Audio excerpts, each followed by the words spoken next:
জকিগঞ্জের একটি গুরুত্বপূর্ণ ভৌগোলিক স্থান তিন নদীর মোহনা বা ত্রিমোহনা।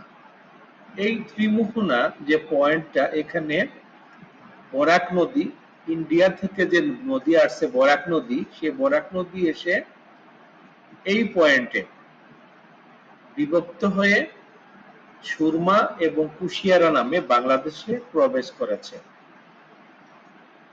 এটা একটা গুরুত্বপূর্ণ ভৌগোলিক স্থান। তো আমরা দেখব এই বরাক নদীর উৎপত্তি স্থলটা কি। দেখব বরাক নদী ইন্ডিয়ার মণিপুর রাজ্য থেকে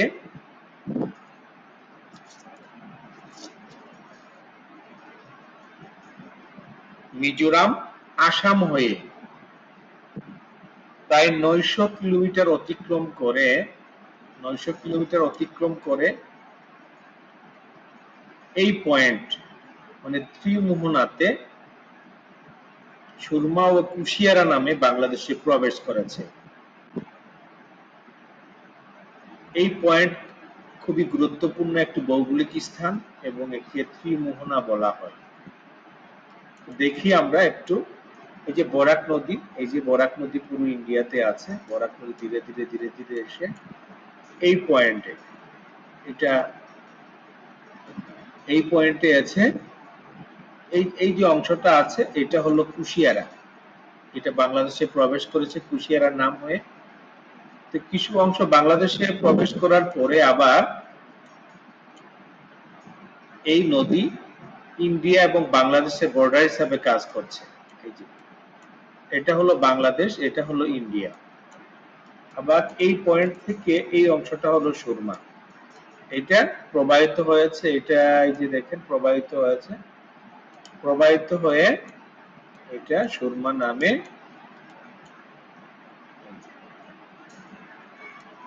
ত্রিমোহনা। এই গুরুত্বপূর্ণ ভৌগোলিক স্থানটি সিলেট জেলার জকিগঞ্জ উপজেলার বারোঠাকুরি ইউনিয়নে অবস্থিত। এটি একটি গুরুত্বপূর্ণ ভৌগোলিক স্থান এবং এই ভৌগোলিক স্থানটি দেখানোর জন্য আমার অনেক দিনের ইচ্ছা ছিল। তো এটি বর্ডার পয়েন্ট হওয়ার জন্য এটা আর এর চেয়ে স্পষ্ট করে দেখানোটা কষ্টকর।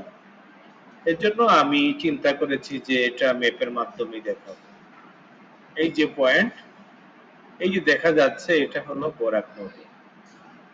বরাক নদী, এটার উৎপত্তি হলো ইন্ডিয়ার মণিপুর রাজ্য এবং এটা এই পয়েন্ট থেকে বাংলাদেশে বিভক্ত হয়ে প্রবেশ করেছে।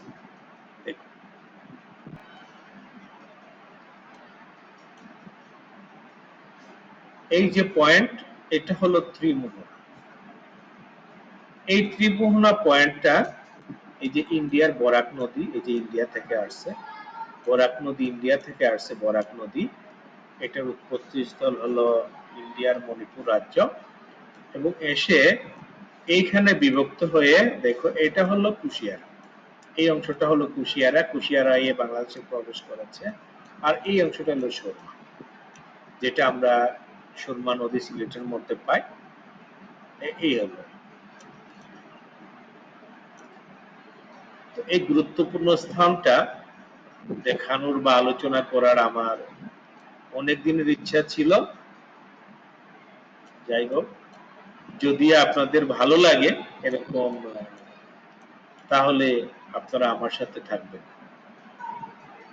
ধন্যবাদ সবাইকে আমার এই ছোট্ট ভিডিওটা দেখার জন্য।